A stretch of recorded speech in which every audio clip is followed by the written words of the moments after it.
नमस्कार दोस्तों, मैं डॉक्टर प्रगति पटेल आप सभी का स्वागत करती हूँ प्रगति आयुर्वेदा के इस वीडियो में। आज मैं आप सभी से बात करने वाली हूँ एक ऐसी डाइजेस्टिव प्रॉब्लम के बारे में जिससे कि 70 to 80% इंडिविजुअल सफ़र कर रहे हैं, यानी कि कॉन्स्टिपेशन के बारे में। कॉन्स्टिपेशन जिसको आयुर्वेद में विबंध कहते हैं, यानी मल अवरोध कहते हैं। और कॉन्स्टिपेशन एक ऐसी कंडीशन है जिसमें कि एक इंडिविजुअल पेनफुल और इनफ्रीक्वेंट बाउल मोशंस की कंप्लेन करता है।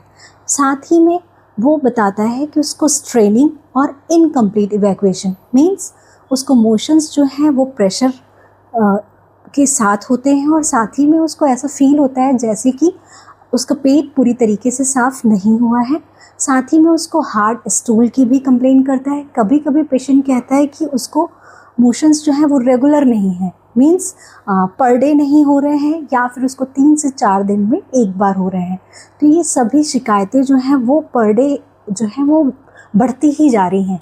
और इसमें सबसे ज़्यादा रिस्क तो ये होता जा रहा है कि आजकल सभी पर्सन लैक्सेटिव्स पे इतना ज़्यादा रिलाई कर रहे हैं कि वो लैक्सेटिव्स को ये कॉमन मतलब जैसे घर में हम लोग नॉर्मल डाइट लेते हैं वो उसकी तरह उसको यूज़ करने लग गए हैं, जो कि अदर डिजीज़ का कॉज हो सकता है। मतलब वो सेफ़ नहीं है आप इस लैक्सेटिव्स को इतना इजीली यूज़ करो और बिना डॉक्टर के प्रिस्क्रिप्शन के यूज़ करो।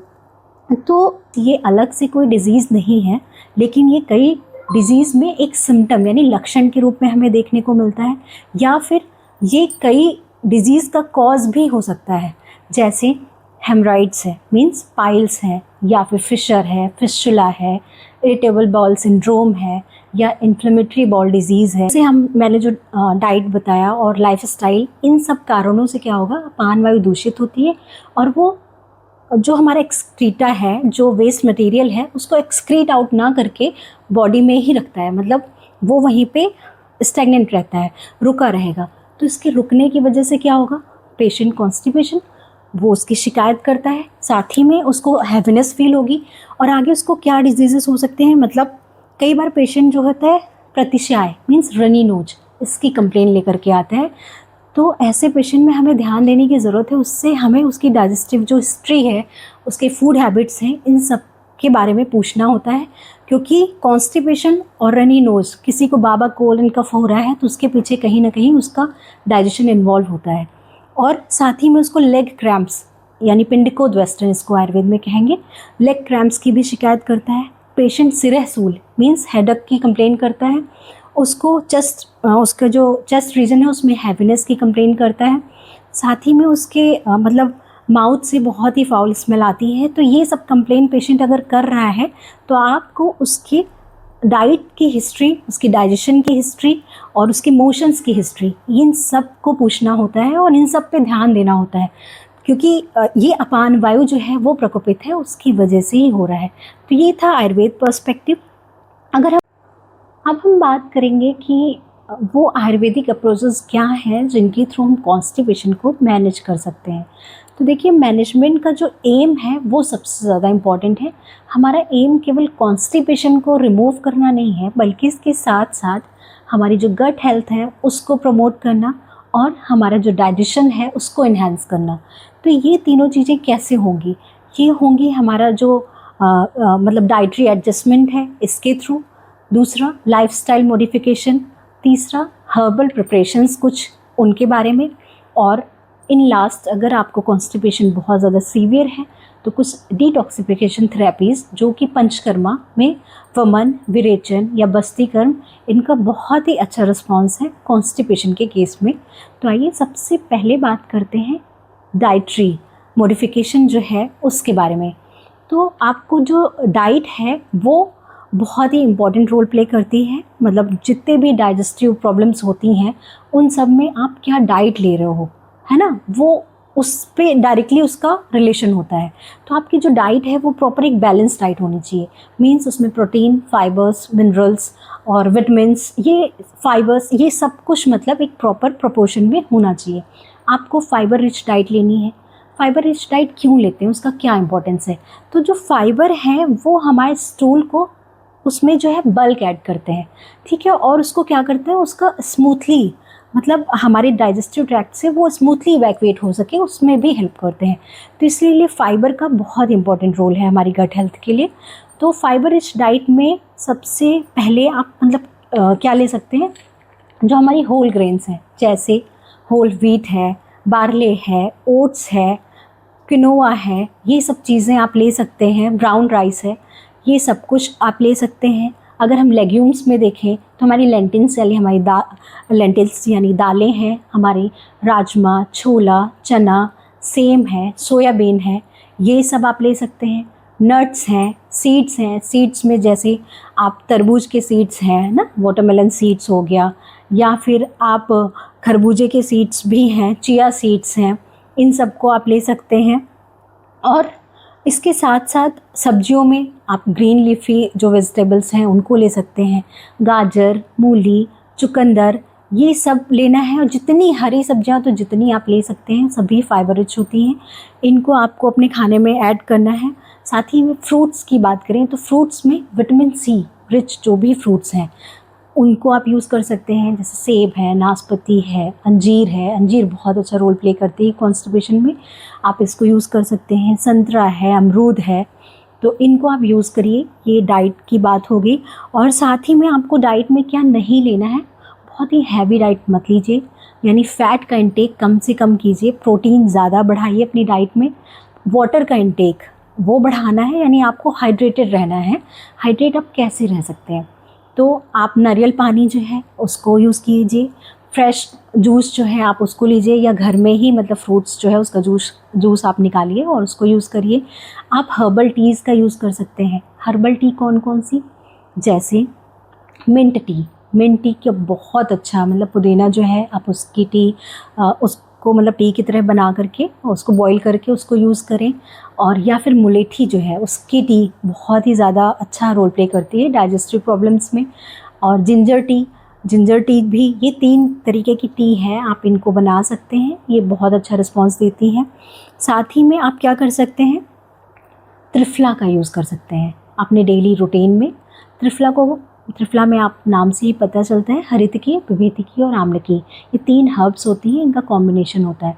तो आप इसको पाउडर की तरह भी यूज़ कर सकते हैं, या आप इसको काढ़ा बना करके भी यूज़ कर सकते हैं। आपको क्या करना है, रात को 1 चम्मच आप 1 गिलास पानी में भिगो दीजिए और सुबह उठ करके उस पानी को बॉईल करिए और उसको छान के एम्प्टी स्टमक यानी खाली पेट उसको यूज़ कीजिए। तो ये इस तरीके से आप त्रिफला जो है उसको रूटीन बेसिस पे ले सकते हैं। साथ ही में अपने खाने में आप नमक यानी जो सेंधा नमक है और घी, इन 2 चीज़ों को मिक्स करके आपको कैसे लेना है, जैसे आप खाना खा रहे हैं उसके बीच में आपको 2 चम्मच लगभग घी लीजिए, गाय का घी हो तो बेस्ट है। गाय के घी में आप आधा चम्मच के करीब सेंधा नमक जो है उसको मिक्स करके उसी खाने के बीच में आप ले सकते हैं। इससे क्या होगा, अगर आपको हार्ड स्टूल की कंप्लेन है, मीन्स बहुत ज़्यादा ड्राइनेस है आपके स्टूल में, तो उसमें आपको बहुत ही ज़्यादा रिलीफ मिलता है। तो ये 2 चीज़ें आप रेगुलर बेसिस पे यूज़ कर सकते हैं। साथ ही में आप ईसबगोल का नाम सुना होगा आप लोगों ने। ईसबगोल जो है एक नेचुरल सॉल्युबल फाइबर जो है उसका बहुत अच्छा सोर्स होता है। ये क्या करता है, हमारे स्टूल को बल्क प्रोवाइड करता है और मतलब स्मूथली उसके पैसेज में बहुत अच्छा मतलब एक लैक्सेटिव की तरह काम करता है। ईसबगोल को भी आप अल्टरनेट डे यूज़ कर सकते हैं। कैसे यूज़ करना है, आप उसको 1 चम्मच लीजिए और उसको 1 गिलास पानी में मिक्स करके उसका इंटेक कर सकते हैं आप। तो ये कुछ चीज़ें हुई जो आप रेगुलरली यूज़ कर सकते हैं। और इसके अलावा आते ही है कैस्टर ऑयल।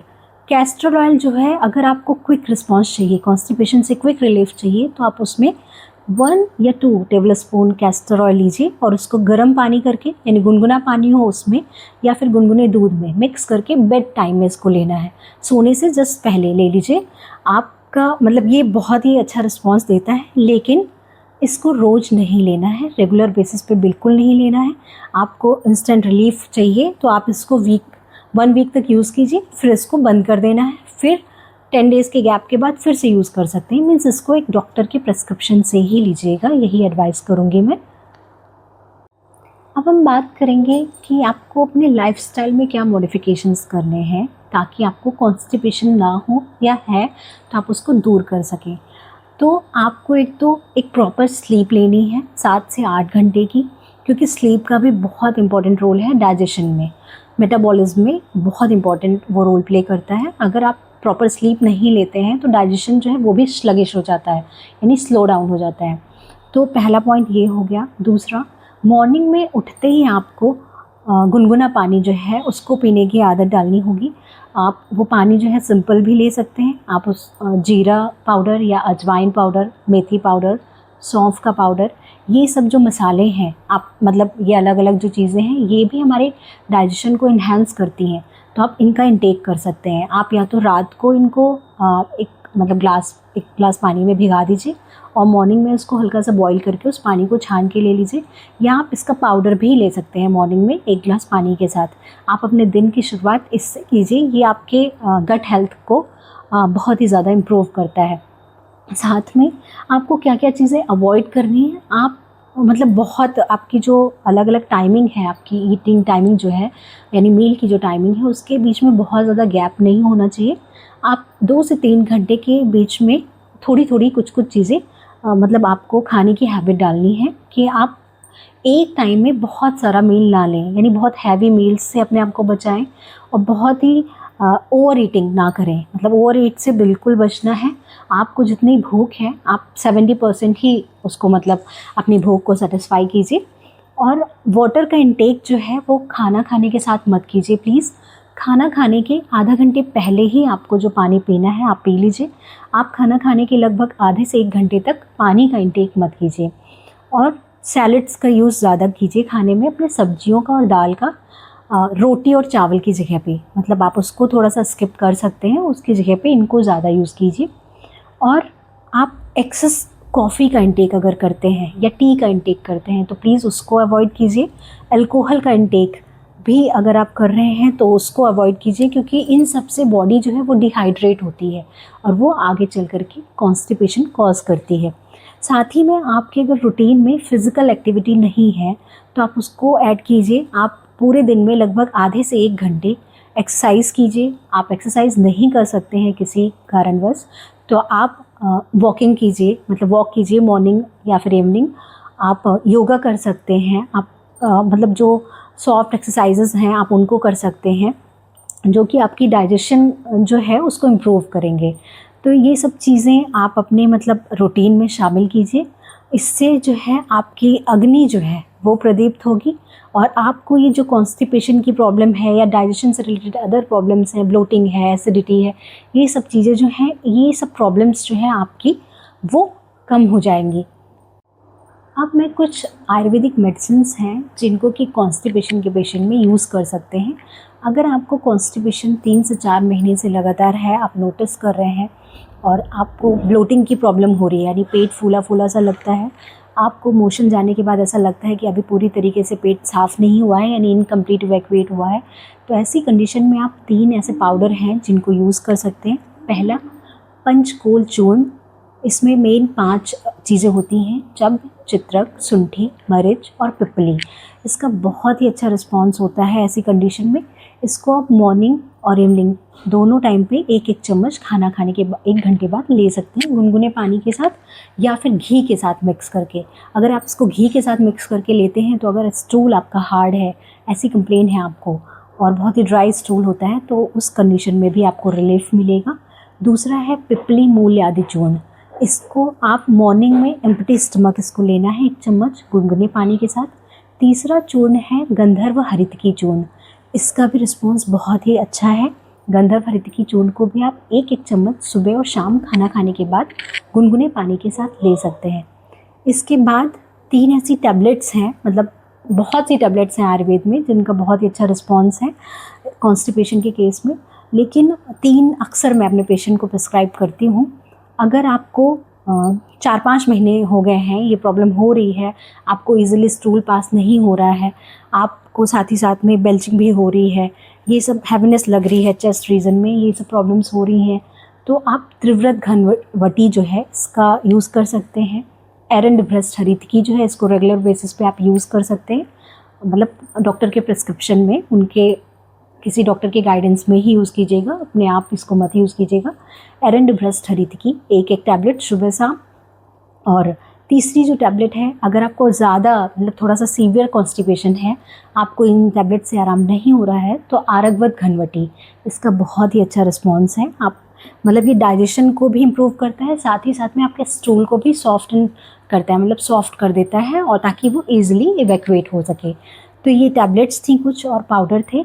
अब मैं बताऊंगी कि कुछ ऐसे मतलब अगर मे बी कोई प्रेग्नेंट लेडी है तो उसको कॉन्स्टिपेशन हो रहा है, तो वो क्या कर सकती है, वो 1 चम्मच हरीतिकी चूर्ण को उसमें से थोड़ा सा शुंठी यानी सोंठ का पाउडर मिक्स करके, थोड़ा गुड़ मिला करके, मीन्स आधा चम्मच गुड़ मिला लें और चुटकी भर सौंठ मिला करके 1 चम्मच हरीतिकी पाउडर के साथ इसको मिक्स करके गुनगुने पानी के साथ ले सकती है। उसको बहुत अच्छा रिस्पॉन्स लगेगा।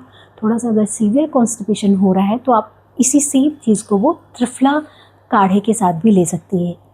ये था कॉन्स्टिपेशन के बारे में कुछ मेडिसिन्स जो मैंने आप लोगों को बताई हैं। इसको मैं आप लोगों को एडवाइस करूँगी कि अपने आप मत लीजिएगा। अगर आपको नॉर्मल मतलब कुछ चीज़ें मैंने ऐसी बताई हैं जो आप रेगुलर बेसिस पे यूज़ कर सकते हैं, तो उसको फॉलो कीजिए। अगर थोड़ा सा सीवियर है तो आप किसी आयुर्वेदिक फिजिशियन के सजेशन से ये सब मेडिसिन्स ले सकते हैं और अपनी कॉन्स्टिपेशन की प्रॉब्लम को सॉल्व कर सकते हैं, अपनी गट हेल्थ को भी इम्प्रूव कर सकते हैं। मेरा यही मोटिव था आज की इस वीडियो में कि आप लोगों को मैं बता सकूं कि प्लीज़ कॉन्स्टिपेशन के केस में आप तुरंत लैक्सेटिव्स मत लीजिए, क्योंकि ये बहुत ही हार्मफुल है। और ये आज की वीडियो थी। अगर आप लोगों को ये वीडियो पसंद आई हो तो इसको अपनी फैमिली एंड फ्रेंड्स के साथ शेयर कीजिएगा। और अगर ये मतलब ऐसी ही वीडियोस और देखनी हो, आपको ऐसा अच्छा लगता हो, आयुर्वेद के बारे में और भी चीज़ें जाननी हो, तो आप प्रगति आयुर्वेदा चैनल को सब्सक्राइब ज़रूर कीजिएगा। धन्यवाद।